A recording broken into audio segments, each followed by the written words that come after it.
kukivuga kwa kundi niwabona ntagikora bya bindi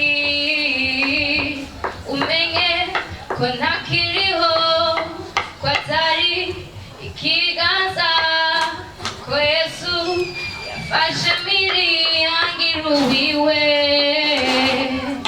si jewe nkiriho ni Kristo muri jewe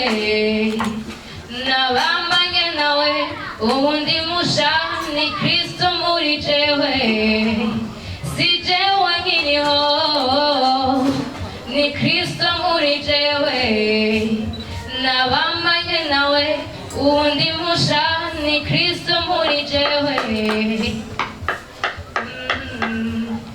niwabona ntaciyumvira kwa kundi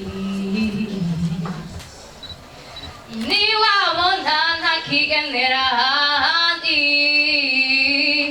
umenye kwibyara inyungu undabibona muwombe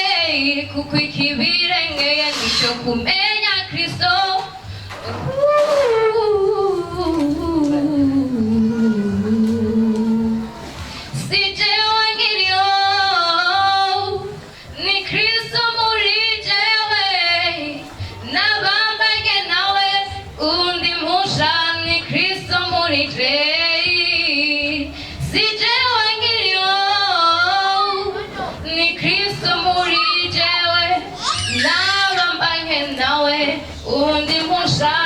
Kristo muri jewe namaramaje kumukurikira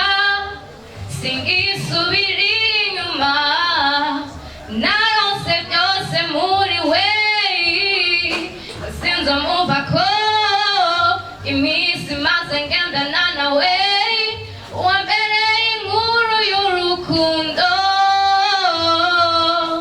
kuko ari muri je nanje ndi ni Kristo muri jewe nabambanye nawe ubundi musha ni Kristo muri jewe ni Kristo muri jewe nabambanye nawe